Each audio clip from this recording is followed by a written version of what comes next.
What is up, everybody? It's episode number 27 of That's a Shame.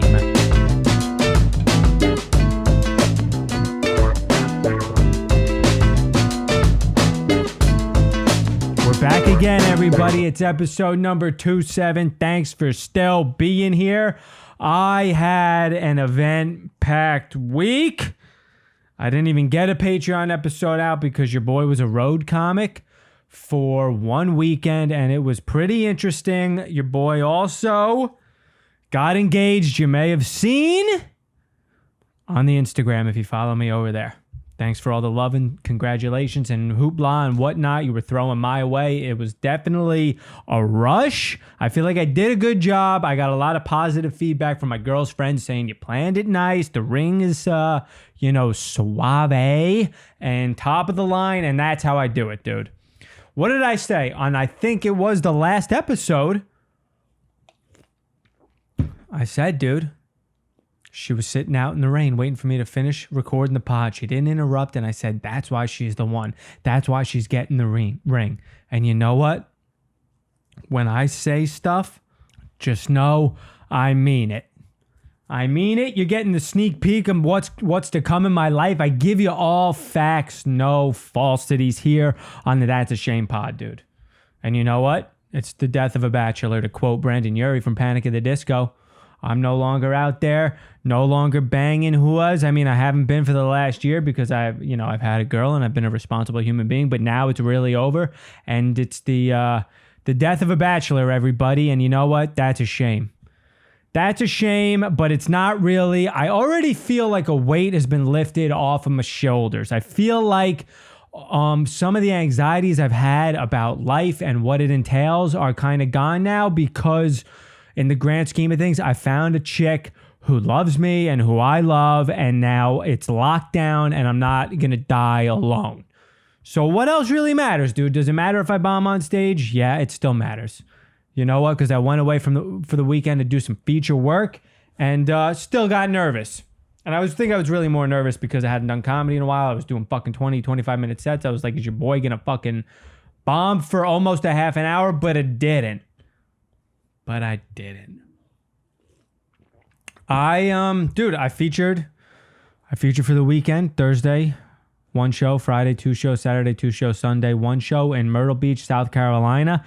And I don't know what I thought Myrtle Beach was for my entire life. I mean, I know what I thought it was. I don't know why I thought this, but I thought that it was a beach oasis. I thought it was some sort of tropical paradise where you go and it's like the sickest beaches you've ever seen. You got the white sand. You got a nice, it's going to be just a good vacation spot, dude. And what it is a redneck Riviera. It is like if the Jersey Shore went bankrupt, dude, and the level of people there, like just trash on growth hormone. I mean, it's just like everyone is tatted, but the tattoos look like they were done in, the garage of someone who wanted to get into tattooing, but it was just a moment in his life that he didn't really have too much interest in. Also, they all, have stomachs hanging over their shirts. Hanging over their waistline of their pants. But you can't see the stomach because the shirts that everyone wear are 3 sizes too big. And also, everyone has a 32-ounce Mountain Dew in their hands. Thanks, Trevor.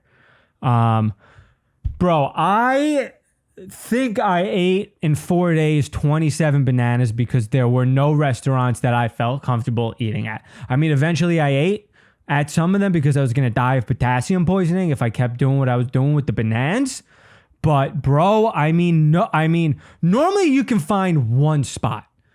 Normally you can find one little safe haven amongst just a crowd of people who've never given a fuck or even heard about the word health.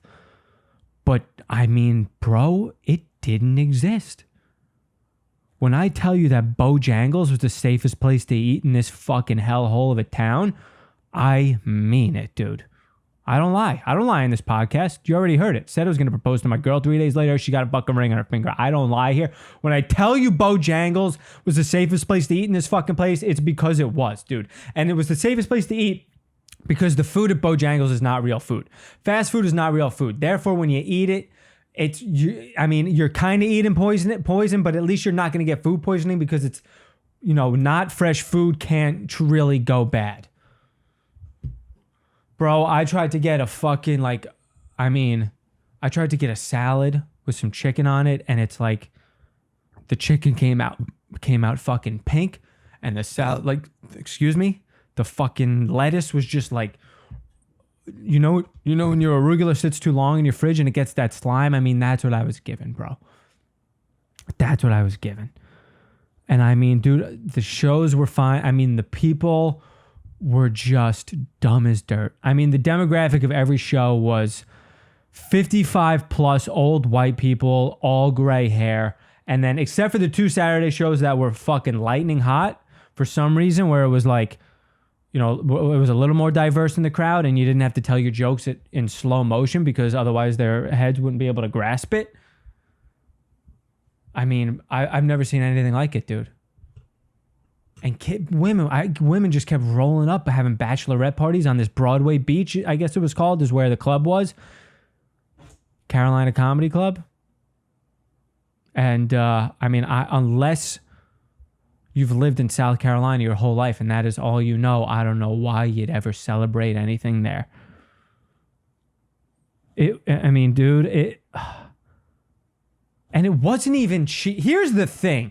Everything was shitty, but it wasn't even cheap. Because where I was spending most of my time was on that little fucking boardwalk thing. And it's like also a tourist trap, like the Shore or a Disneyland, So it's like, not only is it have none of the perks of Disneyland or the Jersey Shore, which are already few and far between, but it's also the same price. I paid the same price for just Wahlburgers was there. And it's like $15 for the worst burger you'll ever have in your life. I mean, I should have been saving money, dude. I didn't even save any money. Living like a fucking redneck. I went broke just eating and living in the lowest form that I've lived in since I was 16, riding my bike to McDonald's because I didn't know better. I can't believe it wasn't even warm, bro.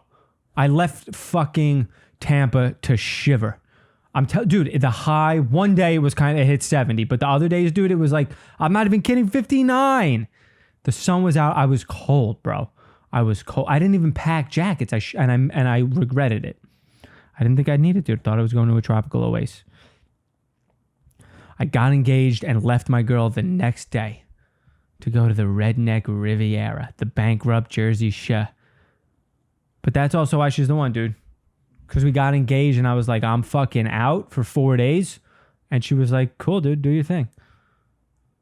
And that's why she's got a fat fucking ring on her finger. And we're getting married November 13th. She wants to get it done soon. It's giving me stress already, but whatever. She can have what she wants. November 13th, we're getting married in kind of upstate New York on a fucking self-sustaining kind of organic farm run by Dan Barber, a world-renowned chef. And if you think, basically doing it to negate whatever I just fucking put into my body these last 4 days.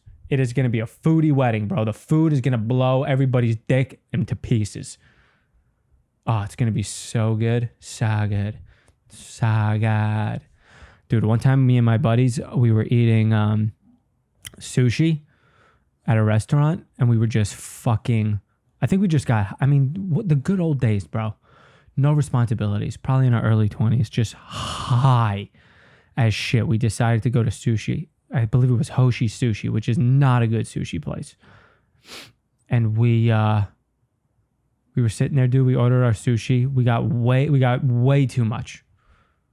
I think we didn't even finish half of what we fucking ordered. And the waitress came over at the end of our meal. And she was like, how was your food? So good. Didn't even, the confidence, dude, of a waitress to answer for us when it wasn't even finished. She just came over. How was your food? So good. And she walked away and we cried tears into the remaining sushi pieces that we had left on our plate. So good. So good. Dude. What a wild fucking weekend, bro. And I was taking Ubers places because I went there. I was in a bit of not a pickle, but I didn't know how to read the situation. The headliner who I drove up there with, great comic, fucking killed on all the shows. His wife goes with him all the time. Great lady, great couple. And, but he kind of mentioned, about that he likes his alone time and shit on the way up. So I tried to read the situation. I got up in the morning. I hopped in an Uber. I went to a cafe, kind of did my own thing for some of the days, did work, edited some videos, whatnot. And yeah, man, I don't know. I hope he appreciated it. I hope I didn't think I was weird, like going out to do my own thing. I don't fucking know. Whatever. I hope I didn't blow him a chance. Anyway, the Uber, I took like 6 Ubers while I was there. All 6 fucking loved to talk. Love to talk, bro. Not one didn't love to talk. Also, nobody's from Myrtle Beach. Everybody goes there. So it's hilarious to just every time you meet someone, it's because they didn't succeed somewhere else and they had to go to Myrtle Beach where the cost of living is dog shit unless you're exactly where I was, wasting a ton of money. But bro, one Uber driver, he was a chill dude. He said he was from Jersey. He moved down there or whatever. He said his business fucking went under because of the pandemic and shit. He's talking to me about what I do. And then, I always regret, like 4 out of the 6 Ubers, I didn't say I was a comedian because I always regret it because they're always like, oh, you're a comedian. I'm pretty funny myself. In my own right, I like to think I'm funny. People tell me I'm funny and it's like, all right, guy. But then part of me is like, I'm in these Ubers when I first wake up, I'm going to get coffee and shit. And it's like, it's almost more effort to come up with a lie about what I do than to just say I'm here doing shows, bro. And I told this one black guy, we were having a good conversation. Told him I was a comedian, I let my guard down. And he loved that I was a comedian. And he was like, I got some jokes, dude. And we had like 4 minutes left in the drive, dude. And he squeezed as many jokes as he could. He started driving slower to get more jokes out for me to hear. And not one of them was a joke. They were all just sentences. This one, I laughed so hard just because of what he was. It was just a story and it was a horrific story. He goes, this dude is like 3 jokes in, bro. And I'm not kidding. He's wiping tears away from his own face, dying laughing. And then he goes, this was the last one he told me. He goes, I got one more. And we're literally pulling up to my apartment. And this was a joke. He's like, this is the last one. We're literally at the fucking comedy condo I was staying at. He's like, last one. I'm sitting there as the car is still. He goes, my aunt, she's a senior citizen and she lives on her own in a retirement home, and she loves fried fish. And one day the fryer caught fire, and she threw a little water on the fryer and she burnt the whole house down. That was the joke. I'm like, that's a fucking nightmare, dude. That is a horrific story about your aunt possibly dying. He didn't even let me know whether she made it out alive. And this guy was literally, there was a puddle on his lap from tears that he was laughing after he told me this horrific story, bro. And I was dying laughing too, because I'm like, it's so funny that this dude is just telling me horrific moments in the lives of individuals that he knows. And he's like, that's a good fucking joke, isn't it? That's a good one. Come on, man. Come on. Oh my God. So funny, bro. Leaving. This is why I don't like doing anything. It's funny because you get stories, but it's just meeting people who aren't from exactly where I'm from is so interesting. Not even from where I'm from, just from where I've spent time recently. It's not even that, because honestly, I like that kind of person more than the aggressive kind of person who lives in New York, which is, you know what that is.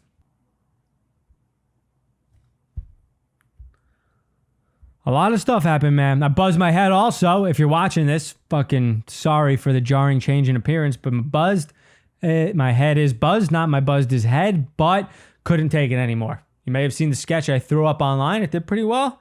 Proud of it, and couldn't take it anymore. Dude was wasting way too much time, half of my day was dedicated to looking at myself in the fucking mirror, seeing how my hair was looking. I was fucking pulling on it. The shit was coming out. It was driving me nuts. It was flat. It was dead. And I get it. Other people don't even fucking notice it. So I think I have hair dysmorphia, which I don't even know if is a thing, but I'm just ripping off body dysmorphia, which I probably also have too. But yeah, man, a couple of people commented, were like, dude, you had a full head of hair. What are you talking about? It looked worse in person, dude. There was a filter on the sketch. I couldn't take it. You can't even style my hair, bro. You put product in it and it just gets all even more fucking wiry and strawy and just fucking juts out into different directions. And there's no volume to it. There's no shape to it. So I buzzed it and I already feel free, dude.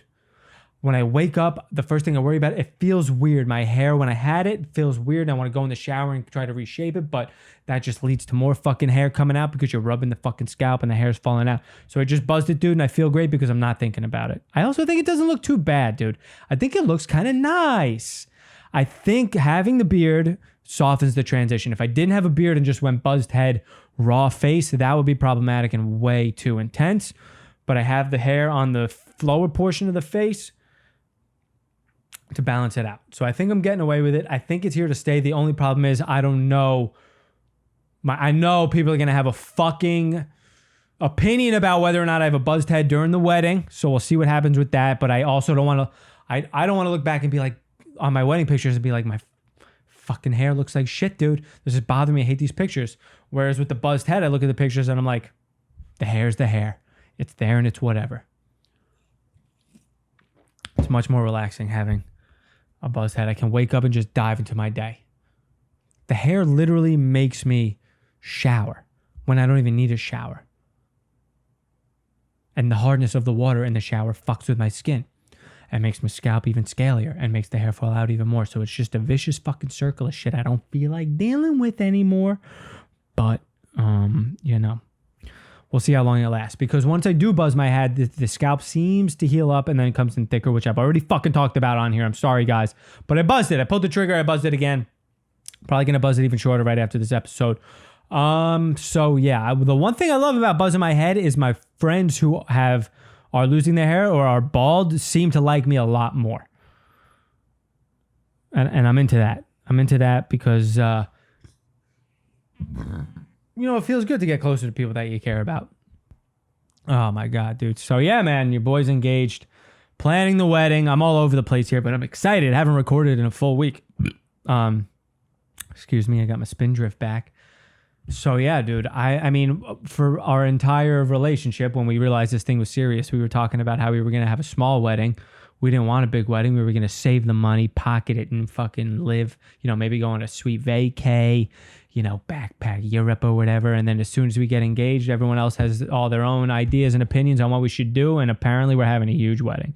Maybe not huge, but big. And I mean, dude, I don't get it. I'll do it because it's going to make everybody happy. And I got the venue that I wanted to have. All I really care about is that we're having the wedding where I was into having it and other people happen to be into it as well. And also I'm excited to figure out what I'm going to fucking wear. Suit wise, I want to be fresh as fuck.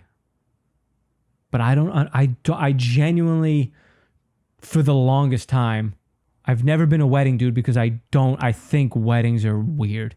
I think they're really fucking weird, dude. To me, getting engaged is like two people agreeing that they're done with everybody else. This is it. We figured it out. Let's lock this down and let nobody else in. That's what I mean, I love you and everything also, and I don't want to be with anybody else, but also it's because I hate everybody else. So let's lock it down and lock them out. That's what getting married is to me. But then the wedding is let's fucking see all these people who I don't fucking want to see anymore in one more time for the most intimate moment of our life. Dude, there's going to be people here who I've seen single digit amount of times in the last decade. Why? You're not important enough for me to see on a casual day. Why are you going to be here on the most intimate day of my life? I mean, outside of fucking my chick in front of all these people, getting married is the most intimate moment that there could be. It's really weird to me to just be like, oh, my mom has a list of people that she's got to invite because she just has to. I was invited 27 years to her fucking thing. So now my kid's wedding that is with a kid who I didn't even know existed in the world until a year ago. They have to be here to see this. Not it's for my side too, dude. I don't talk to my cousins, bro. It's just what it is. They don't reach out to me. I don't reach out to them. I don't give a fuck. Also, you're not going to want to come.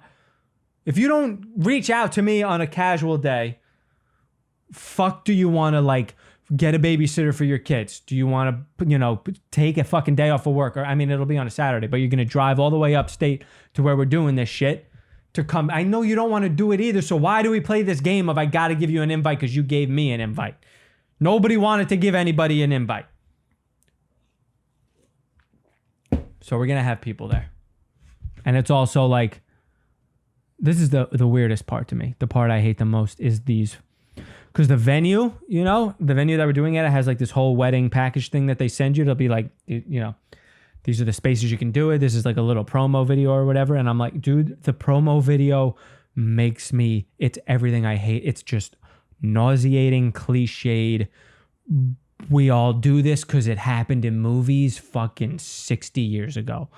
I don't like speeches at weddings. Get rid of them. If there's somebody, look, the number one fear of most people in the world is public speaking. That's Seinfeld's famous bit. The number one fear of most people in the world is public speaking. Number two is death. That means if you're at a funeral, you're better off in the casket than doing the eulogy. All right? So I don't understand that I'm going to pick, I'm going to have two best men because that's how me and my friends have been doing it while we got married.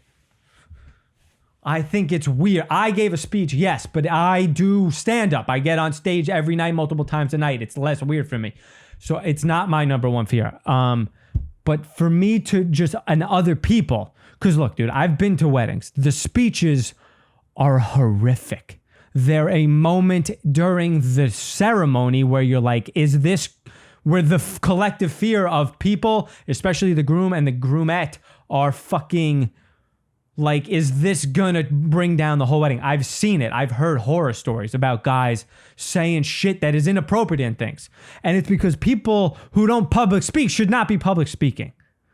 So it's so weird to me that the tradition is, I'm identifying you as my favorite guy that I've ever met. I've met many people. You're the best one. You're the one that I agree is the best. Now do this thing that's going to bring you immense anxiety and force you to prepare for something that you shouldn't have to prepare for. You should just be happy that you're my best man and you get to come and fucking drink and chill. You shouldn't have to worry about delivering a speech that's supposed to be funny. You've never been funny into a microphone in your life and in front of people you've never met before. So weird to me, dude. I just want people to come there and not have to worry about doing an anxiety-inducing fucking thing. If you're a friend of mine and you like giving speeches, you have experience with it, let's do it and it'll be great. But it's like, oh, my girl's dad's going to give a speech, so then it's going to put pressure on my dad. Like, he should be giving a speech, maybe. I don't want to put my fucking dad through that. Never seen him public speak before. I don't need to see it for the first time in front of all these fucking people in this highly intense, intimate situation. I don't know. I don't like unnecessary pressure and anxiety. So that's what I feel like it bestows on other people. Maybe I'm just fucking, deflecting my own feelings about it. Nobody else fucking agrees with this shit. But whatever. All right, dude, let's get into the what's trending portion of the show. And, this is trending, the MJ innocent. And at first I thought Michael Jordan was arrested or, was getting canceled for something, but it's, Michael Jackson is apparently innocent, everybody, even after that horrific documentary came out. So, yeah, man, Michael Jackson's estate gets judged to toss Wade Robinson's abuse suit. I mean, that's a big fucking win for Michael Jackson, whose reputation really hasn't been tarnished whatsoever. I mean, we all talk about it and I only ever hear of it as in, the context of a joke or whatever. But, I mean, that dude's fucking views on Spotify and YouTube have not taken a hit whatsoever. And, I mean, maybe that was maybe one of the most gruesome detail-oriented fucking docs I've ever, like, hard-to-watch documentaries I've ever seen. And so apparently this dude's whole case is getting thrown out, and that's wild that you're allowed to make a documentary of shit that apparently didn't fucking happen. Like, is that documentary going to get taken down now? 28 years, 4 accusers, thousands of lawsuits, 1 media circus trial, 8 years of posthumous litigation, vindication at last. We love you, we miss you, and may your soul finally rest in peace. All right. I mean, look, man, whether or not the case got tossed, I mean, let's not act like this dude still isn't a little bit of a weirdo. He still, whether or not he fucked the kids, he still loved little kids. Whether or not it wasn't as aggressively sexual as we thought it may have been, he still took children on tour with him and held their hands, and he also went from black to white and made